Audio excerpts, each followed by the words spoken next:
The pandemic has changed a lot of trends, including who is filing bankruptcy, and the changes are not obvious. We've got the hidden numbers and what it means to you starting right now. This is Debt Free in 30. Here's your host, Doug Hoyes.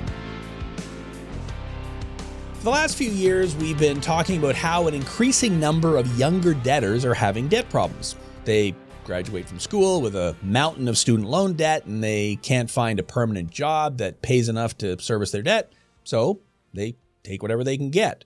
Internships, part-time jobs, and they have to rely on debt to survive, and that's why, for the last few years, the fastest rising age group for filing insolvency has been younger Canadians, like millennials.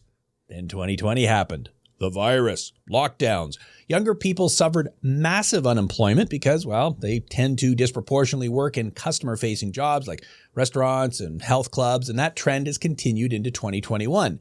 In January 2021, Canada lost over 200,000 net jobs. The unemployment rate spiked well over 9%, and the number of people employed is back down to where it was in August of 2020. The country lost 167,000 retail jobs, 75,000 jobs in accommodation and food services, and over 100,000 of those jobs were people aged 15 to 24. So with that background, you think, hey, bankruptcy rate must be spiking among young people, right? Nope. Every year we do a deep dive into the numbers. We call it our Joe Debtor Hoyes Michalos Bankruptcy Study. No one else does this, so today you're going to hear stuff you won't hear anywhere else. Every year since 2011, we take all of the data from everyone who files a bankruptcy or consumer proposal with Hoyes Michalos, and we look for trends. Here's a shocking fact. In both 2019 and 2020, exactly 16.5% of our clients were between the ages of 18 and 29. No change. And the percentage of our clients between the ages of 30 and 39 actually dropped from 30 to 29%. That cohort, up to 39 years old, is still our single biggest 10-year group, but it's declining.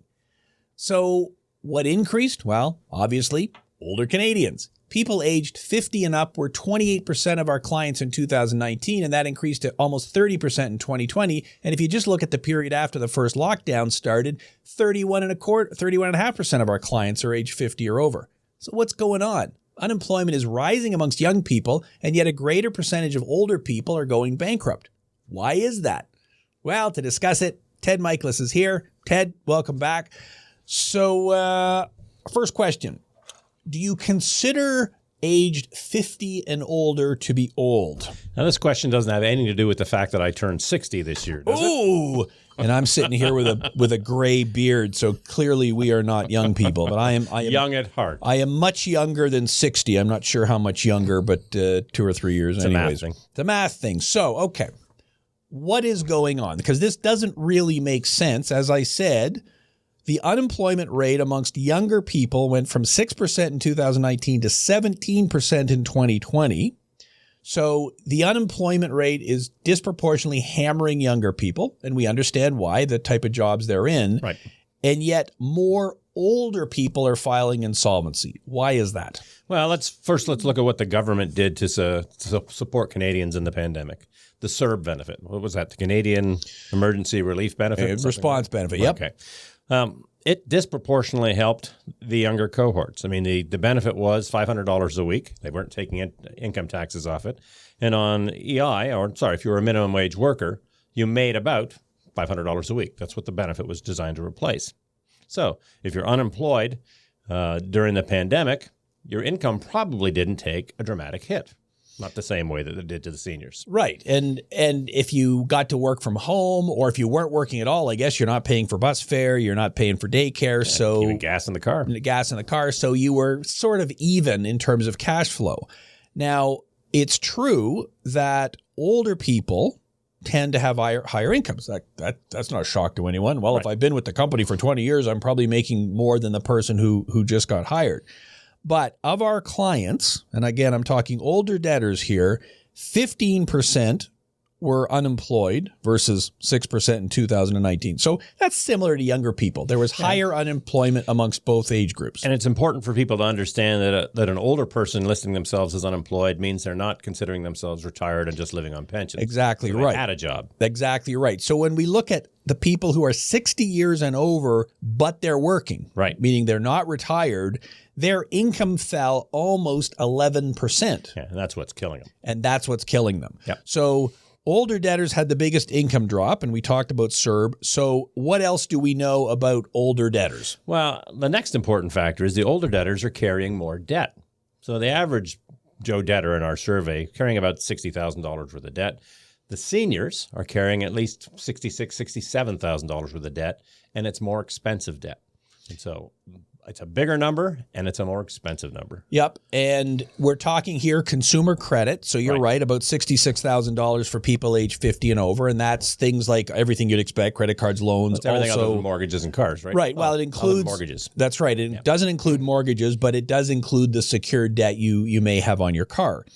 And again, that kind of makes sense. If I am, like you, 60 years old. Thank you very much. You've been in the workforce for 40 years, which means you've had 40 years to build up credit and also build up debt. So, and your income took a 10% hit this year. So what did you do? You relied on whatever credit you had. There you go. And that's kind of the third factor then.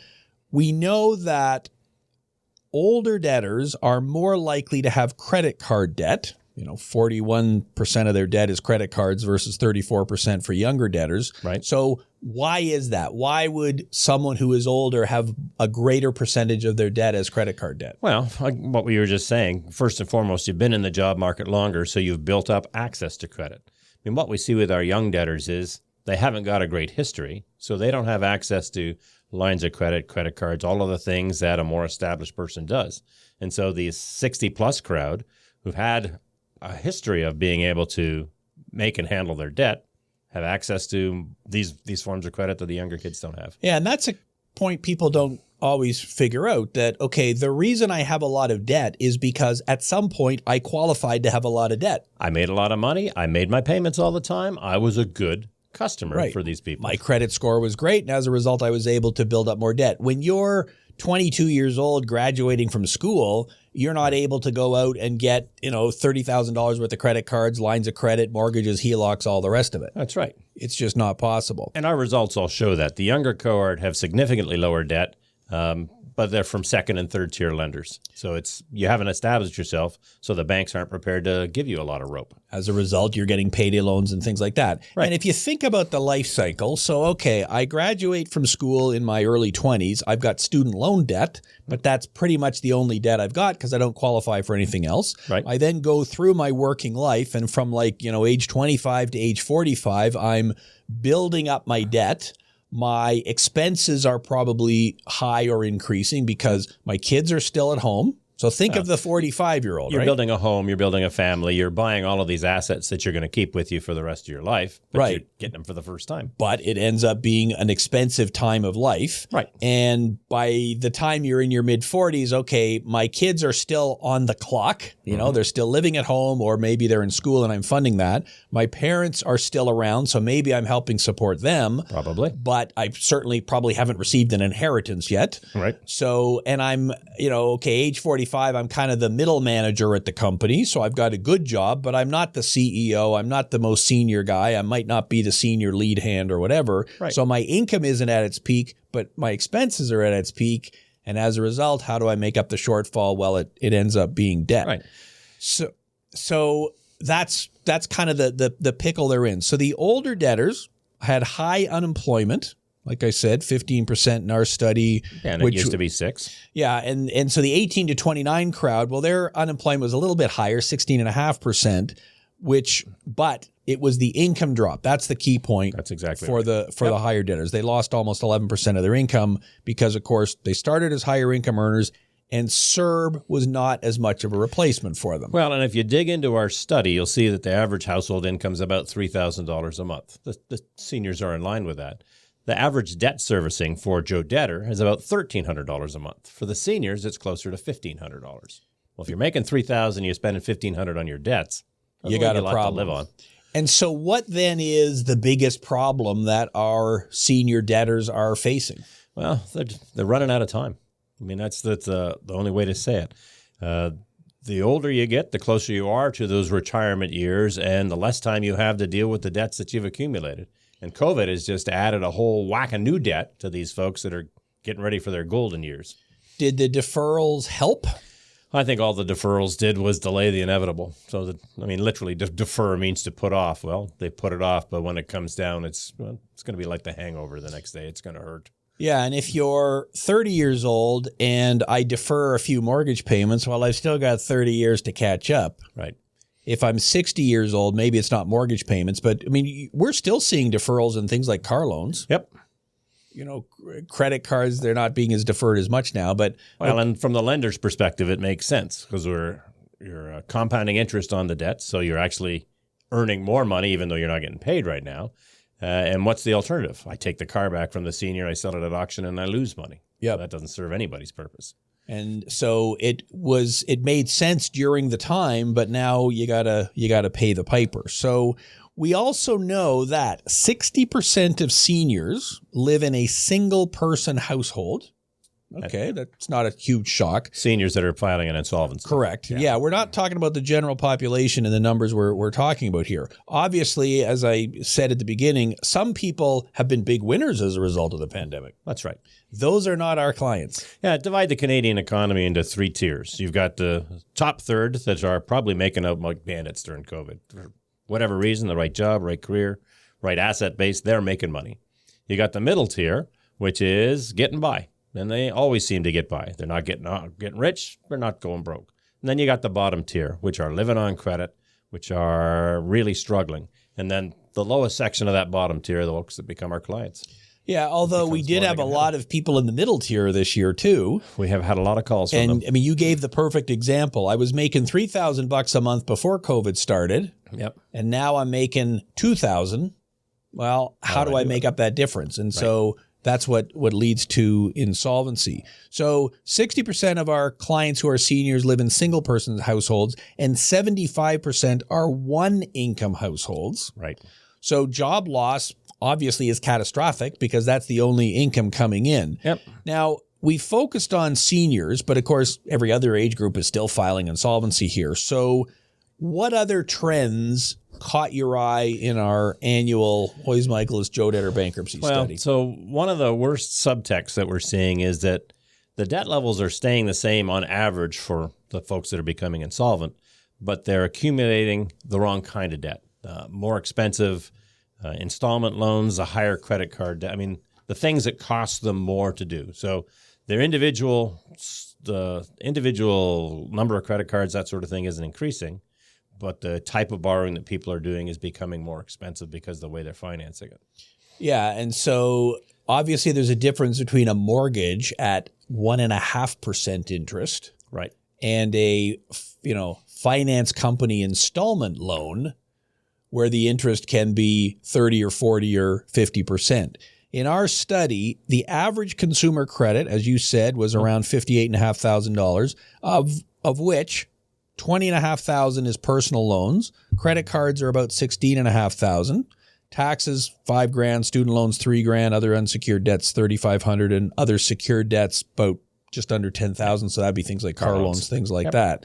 So credit card debt, which was kind of trending down over the last few years, spiked up, and it was the highest level we saw in 6 years in our just completed study for the year 2020. Why do you think that is? Well, add to that another aspect. You were just telling me last week that actual credit card balances at the bank have dropped 12%, right? So this means that our clients are bucking the trend of the rest of society. Their credit card debt levels are increasing while everybody else's are dropping. And the reason is because they have access to that credit. So if you were already approved for a credit card before the pandemic started and you ran out of cash, well, the credit card is here and ready to go. Yeah, you've got kind of no choice. What are you going to do if your car breaks down and you need new tires? Well, I've got a credit card here that I've had for years, and maybe I wasn't drawing on it, so I'm going to use it. Well, and you want a worse example, you can't get out. Everything is being ordered online now. You've got to have a credit card for it. And so all of your purchases are going on a credit card. Your income is dropped. All you can do is make those minimum payments, and the balance just keeps going up. And that's what's been happening to all sorts of people. And then when you combine the impact of deferrals on that, then that just makes it worse. So why then is it that some people Well, in fact, in the Canadian economy in general, if you look at credit card balances for the entire population at the chartered banks, they're going down. Why is that? Well, because a lot of people don't have the same expenses that they had before. They're not driving to work. They're working from home, so they're not going out for lunches. Your wardrobe has certainly changed. How many commercials are they showing us with guys not wearing pants these days? We're wearing pants, everybody. Here we go. Yep, we got them. We got them. So for the folks that are still in a what do you want to call them? A new economy job, stuff that it's easy to do your job from home, and these are often higher paying people, their expenses have actually dropped, so they've been paying down their debt. Unfortunately, the folks that we see are the ones at the other end of the spectrum. They were relying on CERB, and now they're relying on CRB. And, well, again, the seniors that we've been talking about, their income dropped by 10%. You're already strapped, and suddenly you have 10% less to deal with, more debt. It just can't be done. Yeah, and you made the comment earlier that there is more than one economy. Right. There's the economy for people who benefited from the pandemic and from COVID, and the people that didn't. The people who benefited, I'm working from home, my expenses are down, they're going through a deleveraging. They're actually paying down their debt. Yep. Savings rate's the highest it's been in a couple of decades. But the people who didn't have that opportunity are obviously ending up worse off. Now, I got to bring up your favorite topic here. I knew you were going to do this. I know, I got to do this. Payday loans, which are included in that personal loan number. So I said that the biggest component of debt is personal loans over $20,000. So payday loans are part of that. They were up 13% in the last year to $6,500. The average loan size is up almost 10% to about $1,800. What is going on with payday loans? Well, what's the best way to describe this? The government wasn't taxing your CERB benefit. You may not have been working, but you were certainly, the payday loan companies were happy to give you a loan based on the fact that you had a government benefit coming in. And so people just drew on that one because they needed the cash. Yeah, the payday loan places didn't close during the lockdown. They either remained open or they moved more stuff online. Yep. So that no problem. And it's not a payday loan. It's an income loan. Right. So if you have any source of income at all, we're here to help you. CERB being a source of income. Okay, makes sense. I go in, I got a paycheck. Here, will you give me a loan? How is it possible that the average payday loan size is almost $1,800 when you already said earlier that our typical client is making, $2,500, $3,000 a household, whatever? Well, if I get paid every 2 weeks, then my paycheck is $1,200 or $1,300. How can I possibly be getting a payday loan for $1,800? That's just the way the law of averages works. So we've got a number of people are getting the larger loans, and a larger loan being $2,500 or more sort of thing. And so it's skewing the average. But what it really represents is the folks that once you start relying on a payday loan, effectively you're going to lose your paycheck. And therefore, you've got to go back and get another one and another one and another one. There's no way to break this cycle. Yeah, and that's why we don't refer to them as payday loans anymore. We refer to them as loans from payday lenders. Right. Because now, you're right, you can get an installment loan. Well, think back to 15, 16 years ago when we were starting out. We witnessed the 22 years ago, but okay, yeah. We witnessed the transition from carrying lots and lots of credit card debt to people discovered personal lines of credit. And so there was a 3 or 4 year period there where we saw credit card balances go down and suddenly everybody had a personal line of credit. Well, then what happened was they had a personal line of credit and they ran up all their credit cards again. So the payday lenders figured out pretty quickly that, well, if you get to the point where they can't afford to pay us back every 2 weeks, we'll give them an installment loan. Legally, they're restricted to 60% interest. Most of them on the paper that shows that they're charging 40 or 50. But it sounds more attractive than the payday loan, which is at, what is it, 360%? It could be 390 if you do $15 on 100. You do it every 2 weeks. It's a big number. Right. And so what we see in our industry is people incur the payday loans. They can't handle them. Well, the payday lender is happy to give you an installment loan that you can pay off over 6 months. Then, of course, they go to a different payday lender and accumulate those debts again. So when somebody comes to see us, they have the whole mix of these very expensive, very unfortunate lending products. Yeah, and a payday loan is a problem because the interest rate is really high, $15 on 100. So if you're borrowing every 2 weeks, you end up paying $390 in interest on a $100 loan over the course of the year. But it's a small number. Right. So huge interest on a small number, well, it may not add up to a huge amount. But when you take an installment loan that could be $5,000 or $10,000 and the interest rate is 30, 40, 50, almost 60%, Yep. then it really adds up. Our 28% of people who had loans from payday lenders had a high interest installment loan. Yeah. Like you said, the interest rate is somewhere between, 30 and 60%. And the average amount of that loan was $9,000. Which is just insane. So 30% interest on $9,000 is $2,700. Yeah. And it's a massive number. So we are big advocates in staying away from them. Right. And again, the key point here is that insolvency is not driven by unemployment. Nope. It's not driven by debt levels.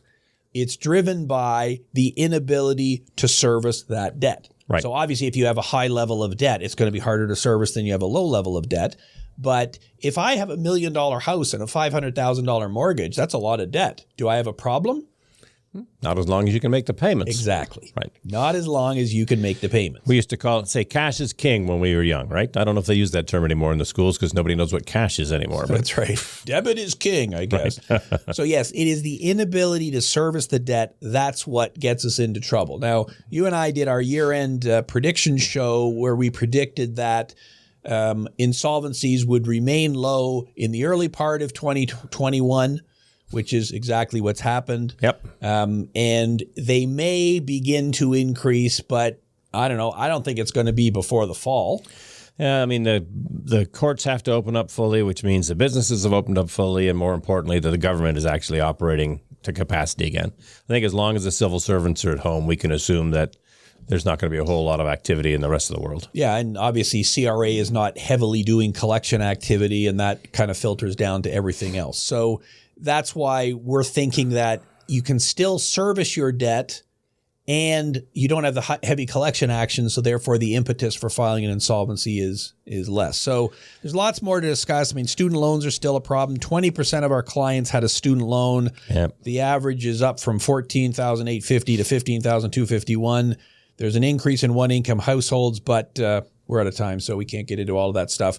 This is all on our website. You go to hoyes.com. It's all there. You can type in statistics, type in Joe Debtor, type in Bankruptcy Study. It'll all come up. It's all there.